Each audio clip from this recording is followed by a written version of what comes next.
reprenne en envisageant, on peut changer le programme comme vous l'avez annoncé, en envisageant la question de l'avocat. Alors est-ce que c'est fidèle à la réalité ou un petit peu caricatural? Je pense qu'on a quelques petites clés sur la vision de l'avocat dans la série Engrenage. Je laisse la parole à Laurence Vielle. Merci beaucoup. Donc, merci aux organisatrices de m'avoir demandé de participer à cette conférence. Donc, j'ai suivi la série Engrenage pour la cause, parce que je ne suis pas très série, pour tout vous dire. Cette saison, ça fait beaucoup, à raison de 12 épisodes à partir de la série 2 ou 3, je ne sais plus, de 3 quarts d'heure à peu près chacun. Faut caser ça dans l'emploi du temps, c'est pas simple, donc j'y ai passé quelques soirées, voire quelques nuits, puisque j'ai des insomnies. Donc tout ça pour essayer de dégager un certain nombre de points. Alors, pour vous dire, sur la photo, vous avez donc le personnage principal, Joséphine Carlsson, sur laquelle je reviendrai le plus, puisque c'est vraiment l'héroïne. Donc, c'est une femme. C'est pas par hasard, c'est une femme et du barreau de Paris. Alors, pour vous donner quelques chiffres, je suis allée vous chercher les dernières statistiques sur la profession. Il faut savoir qu'au 1er janvier 2019, nous sommes, puisque je suis également avocate, 68 464 avocats recensés sur le territoire. L'essentiel est au barreau de Paris, 42%, avec 29 018 avocats.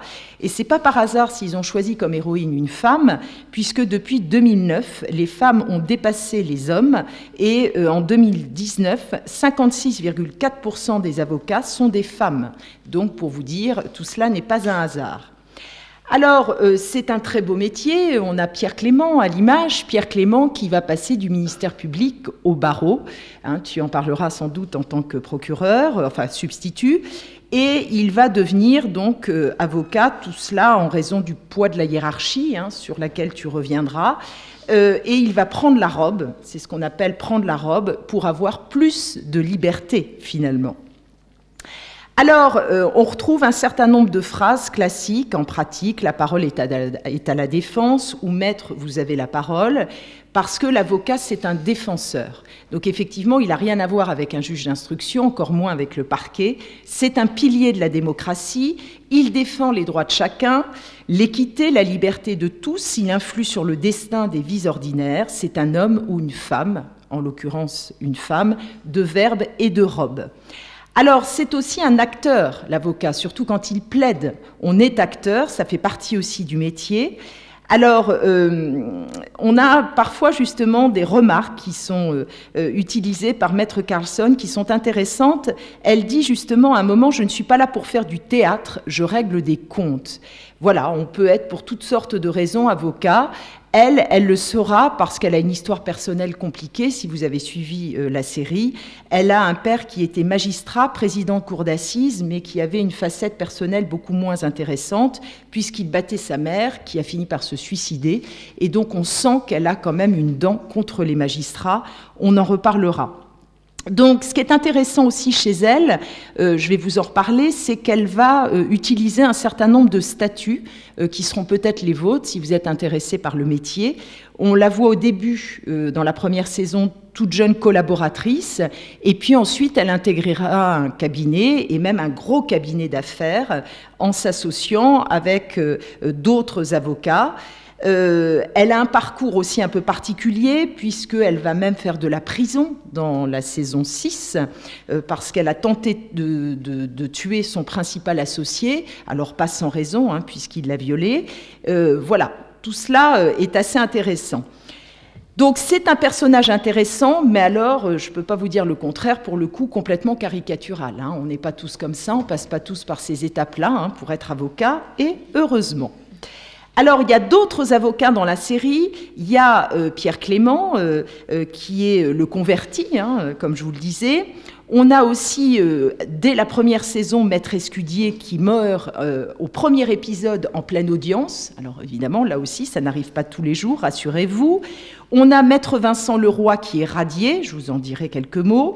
On a Maître Zabot, avec qui elle va s'associer, qui est vraiment celui qui a franchi la ligne rouge, l'avocat des voyous, et qui va l'entraîner un peu dans sa perte. Et on a aussi Eric Edelman, plutôt dans les dernières saisons, qui va aussi franchir la ligne rouge dans la saison 7. Voilà, donc des personnages hauts en couleur, c'est le moins qu'on puisse dire.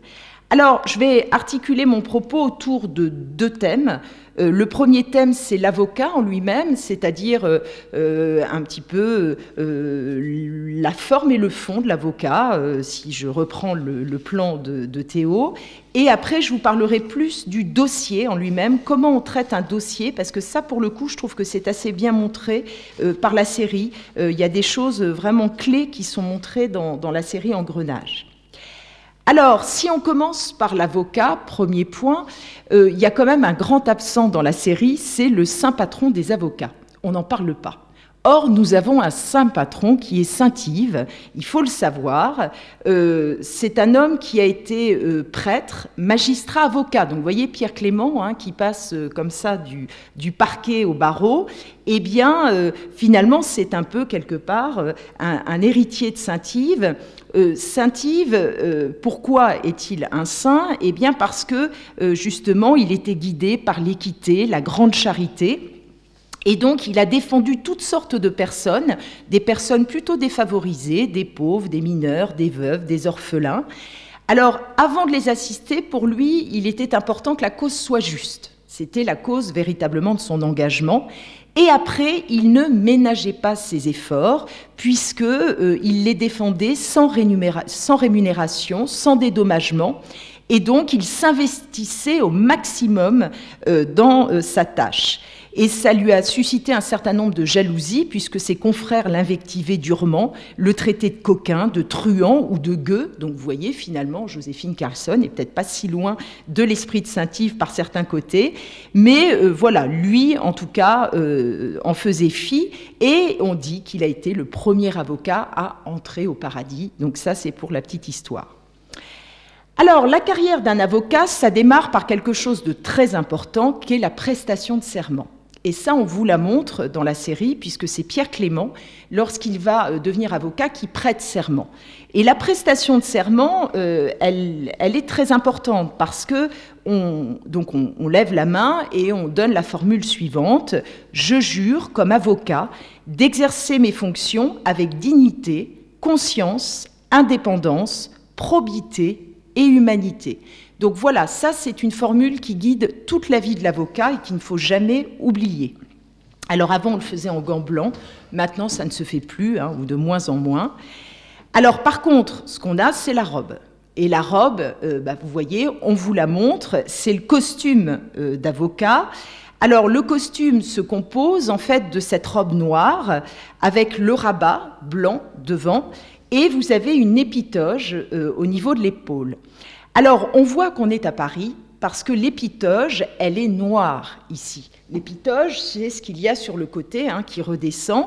Elle est totalement noire, alors qu'en province, ça n'est pas la même chose. On distingue les avocats parisiens des avocats de province par cette épitoge. En province, vous avez une hermine, donc un petit rang blanc au bout de l'épitoge qu'on ne retrouve pas sur les robes parisiennes. Alors, la raison de cette distinction remonte à la Révolution française. On n'a pas tout à fait la même version selon qu'on est avocat parisien ou avocat de province. Les avocats parisiens vous diront que, bien sûr, ils ont été avec les révolutionnaires et que c'était un moyen de dire que finalement, ils renonçaient à servir le roi, puisqu'auparavant, ils étaient au service du roi, et que d'eux-mêmes, ils ont arraché l'hermine pour montrer leur enthousiasme pour la Révolution française. En province, on vous explique que ce n'est pas tout à fait la même raison, qu'en réalité, c'est le roi lui-même, quand il a vu que, il prenait parfois un peu trop le parti des révolutionnaires, qui a lui-même enlevé l'hermine de l'épitoge des avocats parisiens. Donc chacun choisira l'explication qui lui convient le mieux. En tout cas, cette robe, vous voyez, elle est le symbole de l'égalité parce que tous les avocats la portent. Donc comme ça, il n'y a pas de signe distinctif. Elle est le symbole de prestige, de tradition. C'est une tradition qu'on conserve et de fédération puisque quand on se retrouve, c'est un point important. Alors, l'avocat a un titre, souvent énoncé dans la série, le titre de maître. Alors, vous savez qu'on le partage avec d'autres, avec les notaires, les commissaires-priseurs, les huissiers de justice, mais c'est vraiment un titre auquel les avocats sont attachés, bien plus que la formulation argotique reprise dans la série par les policiers qui qualifie les avocats de baveux. Certes, nous plaidons, mais baveux, voilà, c'est un côté beaucoup moins flatteur et qu'on n'aime pas beaucoup. Alors, sur l'avocat toujours, il y a des points qui sont traités dans la série, notamment le fait que finalement, un avocat est un professionnel qui est rattaché à une communauté qu'on appelle le barreau ou l'ordre. Et il faut savoir qu'il y a un ordre devant chaque tribunal de grande instance de France. Donc voilà, chaque avocat est rattaché à son ordre. Alors, les avocats sont chapeautés par cet ordre qui comprend un conseil de l'ordre qui est élu pour 3 ans par l'assemblée de tous les avocats inscrits au barreau. Et à la tête de cet ordre, vous avez le bâtonnier, on vous le montre dans la série, il y a un bâtonnier qui est élu au suffrage universel, donc par tous les avocats, lui, pour 2 ans. Alors, le bâtonnier, il a un rôle très important. Pourquoi ? Eh bien parce qu'il représente déjà la profession dans tous les actes de la vie civile. C'est lui qui peut ester en justice au nom de son ordre. Et aussi, il dispose d'un pouvoir disciplinaire très important au sein du Conseil de l'ordre, j'y reviendrai après. Aussi d'un pouvoir d'arbitrage, de conciliation entre les membres du barreau, parce qu'il y a parfois des difficultés entre avocats, mais également entre les avocats et les tiers, notamment avec les clients. Il n'est pas rare qu'il y ait des difficultés.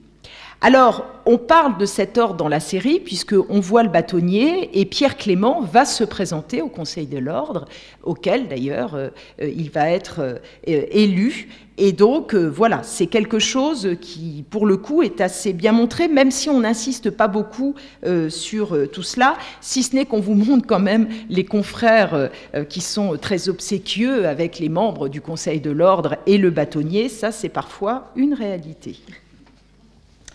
Alors, les bâtonniers de province, simplement pour que vous le sachiez, c'est important, ils sont regroupés, ça on n'en parle pas parce que c'est évidemment une série qui se situe à Paris, ils sont regroupés au sein de ce qu'on appelle la conférence des bâtonniers. C'est important de le savoir quand on est avocat de province parce que cette conférence, elle a eu pour objet, si vous voulez, de faire un contrepoids au barreau parisien. Je vous ai dit que 42% de la profession aujourd'hui se retrouve à Paris, c'est pour ça qu'ils ne vivent pas tous, voilà, l'installation à Paris, ça n'est pas une chose facile. Et pour justement faire un contrepoids à ce poids parisien, eh bien, il existe la conférence des bâtonniers. Et au-dessus de tout, vous avez le CNB, dont vous avez peut-être déjà entendu parler, le Conseil national des barreaux, qui lui regroupe tous les barreaux de France et qui permet de représenter les avocats auprès des pouvoirs publics au plan national, mais aussi de les représenter au plan international, puisqu'il y a de véritables ententes entre avocats au plan international. Alors, justement, puisqu'on parle d'ordre, il faut savoir que les avocats sont soumis à une déontologie. On est soumis à des règles professionnelles. Et cette déontologie, elle est très importante et elle marque toute la vie d'un avocat. Alors, il y a une première règle très importante qui est la confraternité. La confraternité, ça veut dire que, vous verrez, entre avocats, il y a des choses qui se font et d'autres qui ne se font pas. Alors, on vous montre à un moment, pour l'anecdote, c'est un exemple, Joséphine Carlson qui essaie de récupérer un client auprès d'une jeune consoeur qui a 3 ans de barreau et elle va lui faire très très peur sur le dossier en question pour essayer de récupérer le dossier. Ça, on ne peut pas dire que ce soit très confraternel. On évite de piquer les clients des autres et des confrères en particulier. À côté de cela, on a toutes sortes de devoirs. Ces devoirs, ils sont réglés et regroupés au sein de ce qu'on appelle le règlement intérieur national, le RIN. Donc si un jour vous avez l'ambition de devenir avocat, je peux vous dire que lorsque vous aurez eu le CFPA, l'examen d'entrée, dans le cadre du CAPA, donc l'examen de sortie, on va vous donner des cours sur ce fameux RIN, on va vous expliquer ce fameux RIN parce qu'il guidera toute votre carrière. Alors, parmi les principaux devoirs, on trouve l'honneur, la dignité, la délicatesse et la probité, qu'on retrouve justement dans le serment que j'évoquais tout à l'heure. Ça veut dire que l'avocat doit exercer sa profession dans le respect des règles, des normes morales et aussi, bien sûr, de sa hiérarchie, quelque part, que constitue le Conseil de l'ordre. Alors, bien sûr, respecter des règles, ça veut dire ne pas commettre d'infraction. C'est le b.a.-ba. Ici, ce n'est pas vraiment le cas. On voit que notamment Joséphine Carlsson est un peu coutumière du fait, des infractions, elle en commet. Lorsqu'elle va voir la concubine d'un de ses clients pour qu'elle cache de la drogue et éviter que la police tombe dessus à la descente qui est prévue peu de temps après, évidemment, ce n'est pas du tout conseillé à un avocat de participer à ce genre de choses. Même chose, elle participe à du blanchiment d'argent de la drogue. On lui demande d'aller acheter des lingots d'or, elle y va. Bon, ça c'est le genre de choses que je vous déconseille fortement, sinon il y aura radiation à la clé, bien sûr, sans compter les sanctions pénales, évidemment, qui s'appliquent.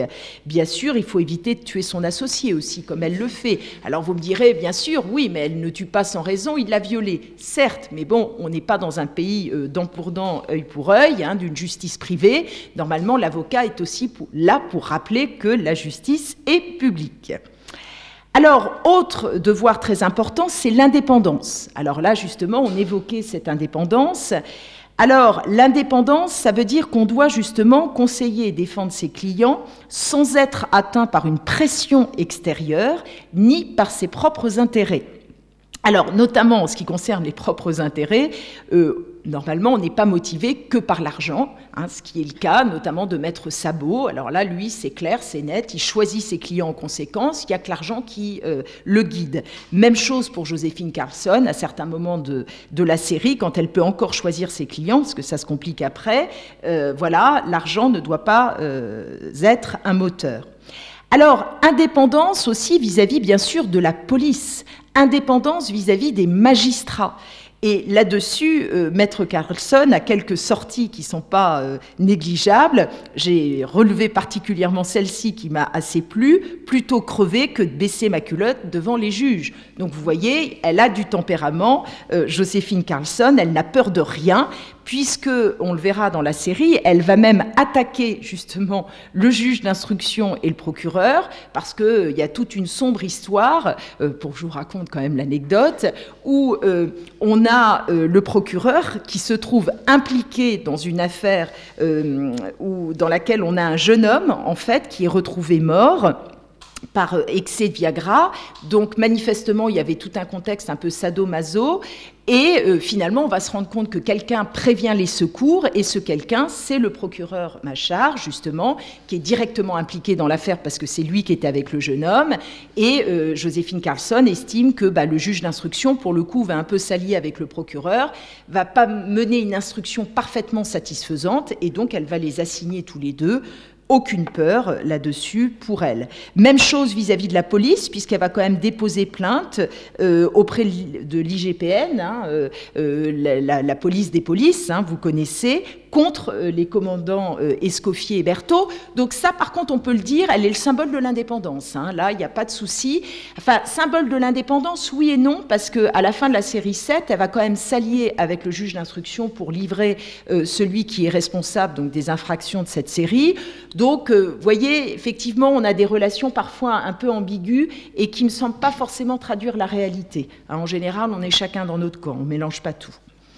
Autre clé évidemment très importante quand on est avocat, autre devoir, c'est la loyauté. Et la loyauté, elle intervient évidemment vis-à-vis du client. On doit être loyal à l'égard de son client. Et on est là pour défendre ses intérêts, c'est-à-dire le conseiller, l'assister et le défendre. C'est ça le travail d'un avocat.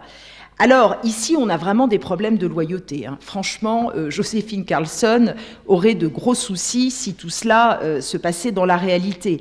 Notamment, elle va dénoncer son client, l'un de ses clients, l'un de ses confrères, Maître Szabó, qui est son associé avec qui elle travaille, sachant pertinemment que lui-même a pour client quelqu'un qui va forcément se venger, et on apprend qu'en prison, le client de Maître Carlsson est violé parce que les codétenus ont appris qu'il avait balancé, et donc voilà, ça c'est quelque chose évidemment qu'on ne fait pas.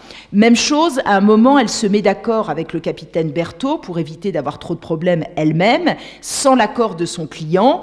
Donc voilà, elle conclut un accord en quelque sorte avec la police sans s'être assurée du soutien de son client. Donc voilà, ce sont quelques exemples pour vous montrer qu'elle a des vrais problèmes de loyauté. Elle semble cependant un peu s'améliorer dans la série 7, parce qu'on voit pour la première fois qu'elle se pose quelques considérations morales, ce qui n'arrivait pas du tout dans les autres séries. Notamment, je pense à une personne qu'elle défend, Lola, avec qui elle a sympathisé en prison. Elles étaient toutes les deux codétenues dans la même cellule, et il se trouve que Lola a commis quelques infractions et qu'elle pourrait sauver sa peau en expliquant son histoire. Vous savez que ça fait partie des choses, la personnalité des peines. On explique en matière pénale particulièrement le passé des gens, et notamment, elle pourrait expliquer que cette jeune femme a été violée dans son enfance par son beau-père, et ça pourrait bien sûr faire contrebalancer les juges. Mais Lola ne veut pas qu'elle parle de cela, elle ne veut pas qu'elle fasse témoigner sa mère, et donc là on voit que Joséphine Carlsson se pose des problèmes sur ce que doit être une défense. Est-ce qu'il faut forcément tout dire ou ne pas tout dire, respecter ce que dit le client? Donc voilà, on a des considérations morales qui apparaissent à la fin. Alors bien sûr, il y a le secret professionnel aussi, ça fait partie des principaux devoirs de l'avocat, le secret professionnel. Alors là, Joséphine Carlsson, le secret professionnel, elle nous le met régulièrement à la trappe, puisqu'elle indique un certain nombre d'éléments à la police sur ses clients. Autre point, donc, justement, pour finir là-dessus, c'est qu'à partir du moment où on ne respecte pas ses devoirs, eh bien, on peut faire l'objet de sanctions disciplinaires, donc hormis, bien sûr, les sanctions de droit commun que vous connaissez, que ce soit du droit pénal ou du droit civil, même engager sa responsabilité. Vous avez des sanctions disciplinaires qui sont donc prononcées dans le cadre du Conseil de l'ordre, qui vont c'est l'échelle suivante: du simple avertissement au blâme, à l'interdiction temporaire d'exercer, maximum 3 ans, jusqu'à la radiation du tableau des avocats. Et vous en avez une illustration avec Maître Vincent Leroy, qui a été radié du barreau pour des problèmes personnels. Alors, on a aussi les différents statuts d'avocat, ça c'est intéressant, comme je vous le disais tout à l'heure. Joséphine Carlsson, elle commence comme collaboratrice, ensuite elle est associée dans un très gros cabinet, et on voit que dans les très gros cabinets, c'est pas toujours la belle vie, on travaille beaucoup, ça c'est une réalité, notamment à Paris, et puis il peut y avoir aussi des problèmes de harcèlement sexuel, c'est pas réservé aux autres, et ça c'est montré également dans la série. On vous parle aussi de l'aspect financier. Quelques mots sur l'aspect financier. C'est pas la manne quand on est avocat, parce que déjà, tout dépend comment on est rémunéré, soit par honoraire qu'on fixe librement, soit, alors on se situe dans le cadre d'une aide juridictionnelle, notamment quand il y a commission d'office. Je vous en dirai quelques mots. Donc ça, par contre, c'est un peu dit rapidement. L'aide juridictionnelle, à un moment, vous avez un débat dans la série sur les UV. Il faut savoir que quand on accomplit une mission au titre de l'aide juridictionnelle, chaque mission est affectée d'UV et cela correspond à un certain montant d'euros. Donc effectivement, ça va rarement très très haut. C'est le principe même de l'aide juridictionnelle. On évoque également à un moment ce qu'on appelle la CARPA. Le compte CARPA, il faut savoir, ça c'est quelque chose de très important quand on est avocat. C'est à partir du moment où on a des fonds destinés à son client, eh bien, c'est une caisse, en fait, la CARPA, qui a été mise en place par la profession elle-même pour qu'il y ait une gestion sécurisée et tracée des fonds. Donc, systématiquement, quand on reçoit des fonds pour le client, on doit les mettre sur notre compte CARPA et on lui les rendra par l'intermédiaire de ce compte. Comme ça, tout est fait clairement, on sait exactement que l'argent a été reçu et redonné au client et qu'il n'est pas dans la poche de l'avocat.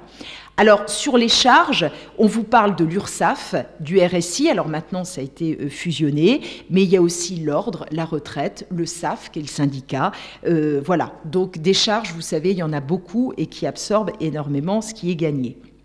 Alors, dernier point sur l'avocat, et rapidement je passerai sur le dossier, parce que Théo a déjà dit pas mal de choses que je voulais envisager. Sur la réputation aussi, bien sûr, un avocat, on en parle, de sa carrière, de sa réputation. Bon, ici, on est assez mal parti avec Joséphine Carlsson.